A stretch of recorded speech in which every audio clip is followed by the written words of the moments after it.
நேத்துல இருந்து அண்ணி அது லேட் ஆயிடக்கூடாது, அண்ணி இது லேட் ஆயிடக்கூடாதுன்ட்டு இந்த எருமை இன்னும் கிளம்பாம இருக்கு. பூமாரி, அங்க என்னதான் பண்ணுவியோ, வா இங்க மணி ஆயிடுச்சு பாரு, பஸ்ஸை விட போற நீனு. பூமாரி, உனக்கு கேக்குதா இல்லையா? அண்ணி இந்த வரேங்க அண்ணி. சாரிங்க நீ குளிச்சுறதுக்கு கொஞ்சம் லேட் ஆயிடுச்சு. நைட்டு ஃபுல்லா செல்லு பாக்குறது, காலையில ஆனா காலேஜுக்கு லேட்டா கிளம்புறது. நீ ஒரு நாள் பஸ்ஸை விட்டுட்டு வந்தாதான் உனக்கு தெரிய போகுது. இனிமே பார்க்க மாட்டேன் நீ. என் லஞ்ச் பாக்ஸ் ரெடியா? எல்லாம் ரெடி ஆயிடுச்சு. முதல்ல போய் உங்க அம்மாட்ட சொல்லிட்டு கிளம்பு போ. ஓகே நீ பாய். இன்னும் குட்டி குழந்தையாவே இருக்கா, என்னதான் பண்ண போறாளோ. பேகும் லஞ்ச் பாக்ஸும் முதல்ல வந்துருச்சு, இன்னும் இவளை காணும். எல்லாம் இந்த அணுவை சொல்லணும், அவ கொடுக்குற செல்லம் தான் இவளுக்கு. எப்போ பார்த்தாலும் லேட்டாகவே கிளம்புறது. வாடி வா, இதுதான் காலேஜ் கிளம்பி வர நேரமா, எல்லாம் உங்கள் அண்ணியை சொல்லணும். இங்கே பாருமா, காலையிலே சீரியல் போட்டிருக்கீல, அதை பார்க்குற வேலையை மட்டும் பாரு. தேவையில்லாம அண்ணி எதுவும் பேசிட்டு இருக்காத. சரி நான் காலேஜ் கிளம்புறேன். ஏய் என்னம்மா? இந்த பேகும் லஞ்ச் பாக்ஸும் யாருக்கு?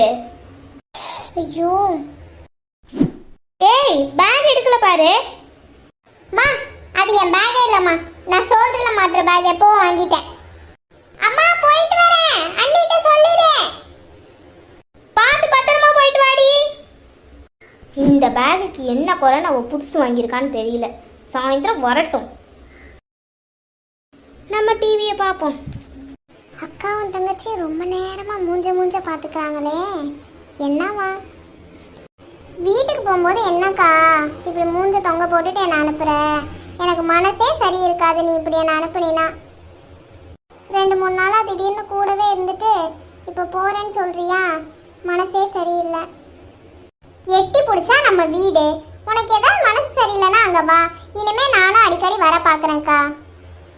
வருஷத்துக்கு ஒரு தடவை வந்துட்டு போகும்போதே ஓம் பெண்டையும் என் பெண்டையும் சேர்த்து கழட்டுட்டு போயிடுறாங்க. இதில் அடிக்கடி வந்தாங்க, உனக்கு ஒரு பெட்டு எனக்கு ஒரு பெட்டு ஹாஸ்பிட்டலில் போட்டுற வேண்டியதுதான். அக்கா சும்மா இருங்க, பூரணி வேற நிற்கிறா, கேட்டுற போகுது. உன் சிரிச்ச முகத்தை பார்த்தாவே எனக்கு எவ்வளோ கஷ்டம் இருந்தாலும் அதெல்லாம் பறந்து போயிரும்க்கா.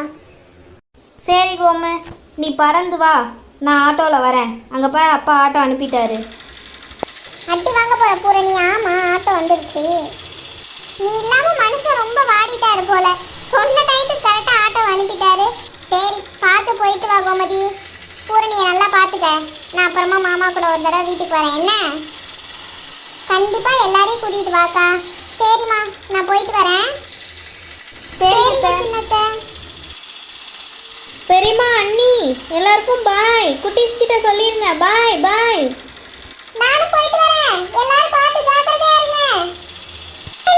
நல்லா புடிச்சு உட்காருமா, பார்த்து போயிட்டு வாங்க. பாய். பாய்டாமா. ஏய் கண்ணே, பீஸாவை பார்க்காத, இங்கே சிஸ்டத்தை பாரு. எவ்வளோ சொன்னாலும் நீ பார்க்குறது நிறுத்த மாட்ட போல. நான் அந்த பக்கம் திரும்புகிறேன், அப்புறம் எப்படி பார்ப்ப? ஐ காஃபி. பீஸாவை பார்க்கக்கூடாதுன்னு தானே இந்த பக்கம் திரும்பணும். இப்போ காஃபியை பார்த்து பல்லளிக்கிறோமே.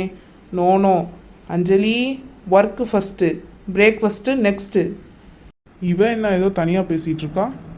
அஞ்சலி சொல்லுங்க அஜய். ஏதோ பேசிகிட்டு இருந்தீங்க, டிஸ்டர்ப் பண்ணிட்டேனா? அப்படிலாம் ஒன்றும் இல்லை அஜய், சொல்லுங்க.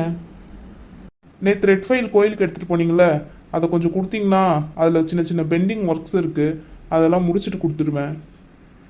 அது நேற்றே உங்கள் கேபினுக்கு வந்துருச்சு அஜய், அங்கே தான் இருக்கும், நீங்கள் போய் பாருங்கள். ஓ ஓகே அஞ்சலி, நீங்கள் இன்னும் வச்சுருக்க மாட்டீங்கன்னு நான் நினச்சேன். பரவாயில்லைங்க அஜய், நீங்கள் போய் பாருங்கள். அஞ்சலி அப்புறம் ஏதோ சொல்ல வந்துட்டு சொல்லாமல் நிற்கிறீங்க, சொல்லுங்க. அஞ்சலி, ஆஃபீஸில் கொஞ்சம் தனியாக பேசுகிறதெல்லாம் நிறுத்திக்கோங்க. வேறு யாராவது பார்த்தா உங்களை. யார் என்ன சொன்னால் எனக்கு என்ன அஜய்?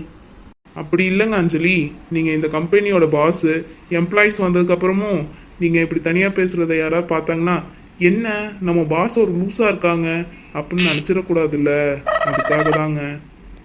நேற்றுலேருந்து என்னை ரொம்ப நக்கல் பண்ணுறீங்க அஜய் நீங்கள். ஜஸ்ட் ஃபார் ஃபன் அஞ்சலி, சும்மா தான் சொன்னேன். சரி ஓகே, நீங்கள் பாருங்கள். போகிற போக்கில் இந்த ஆள் நம்மளை பாஸ்ன்னு சொல்லிட்டாரு. ஒருவேளை நம்ம தான் இந்த கம்பெனிக்கு பாஸோ லூஸோ என்னவா வேணாலும் எடுத்துக்கட்டும். நம்ம போய் காஃபியும் பீஸாவையும் சாப்பிட்டுட்டு அடுத்த வேலையை பார்ப்போம். என்னவா இருக்குன்னு தெரியல. திடீர்னு வான்னு சொன்னால் வந்தால் நம்மளும் உட்கார வச்சுட்டு அவ எங்கேயோ போயிட்டா. இந்தாண்ணே காஃபியை குடி. என்னம்மா ஏதோ அவசரம்னு வர சொன்னேன். அம்மாடி எதுக்குமா அழுவுற? ஏம்மா என்னம்மா ஆச்சு? ஒன்னாலையும் அம்மாவாலையும் தானே நான் அழுதுட்டு இருக்கேன். அம்மா ஏதாவது சொன்னாங்களா? என்னனாலும் நீ அண்ணன்ட்ட சொல்லுடா. நீ அழுகாதடா, அண்ணனால தாங்க முடியாது நீ அழுகிறத. அம்மாலாம் ஒன்றும் சொல்லலை. நான் அப்போவே சொன்னேன் ஃபாரின் மாப்பிள்ள வேண்டாம் வேண்டான்னு. நீங்கள் தான் நல்ல வசதி வசதின்னு சொல்லி இப்படி கல்யாணம் பண்ணி கொடுத்து இன்னைக்கு என் வாழ்க்கையே வீணாக போயிடுச்சு. அண்ணோ என்ன நடந்துச்சுன்னு முதல்ல தெளிவா சொல்லு. நீ சொல்றத பார்த்தாவே எனக்கு பயமா இருக்கு. என்ன ஆச்சு? பணம் தான் முக்கியம்னு அவர் இந்த பக்கம் எட்டி கூட பார்க்க மாட்டாரு. இவன் அவங்க அப்பா இல்லாததுனால இல்லாத ஆட்டமெல்லாம் போடுறா. நான் என்னதான் பண்ணுவேன்? இப்படி ஒரு ஆளுக்கு என்னை கல்யாணம் பண்ணி கொடுத்து என் வாழ்க்கையவே வீணாக்கிட்டீங்களே. அண்ணோ என்னம்மா நீ? சரிம்மா நீ அழுகாத. இப்போ என்ன பண்ணணும்னு சொல்ற? இந்த வாழ்க்கையை ஏற்படுத்தி கொடுத்ததே நீ அம்மாவும் தான். உன் மாப்பிள்ளையை வர வைக்க வேண்டியது உன் பொறுப்பு தான். அவரை எப்படி வர வைப்பேன்னா எனக்கு தெரியாது. ஆனால் அவர் இங்கே வந்துடணும். இதானே உன் விருப்பம். நீ சொல்லிட்டல்ல, அண்ணன் நான் நிறைவேற்றுறேன். மாப்பிள்ளை இனி ஃபாரின்ல இருக்க மாட்டாரு. இன்னும் 2 மாசத்துல இங்கே வந்துடுவாரு. சரியா? நீ கவலைப்படாத. அண்ணன் நான் இருக்கேன். எல்லாத்தையும் நான் பார்த்துக்கிறேன். இதுக்கு ஏமா இப்படி போட்டு அழுகுற? இப்படியே கொஞ்ச நேரம் படுத்துக்கிட்டேன். இன்னும் சின்ன பிள்ளையாவே இருக்கியேம்மா.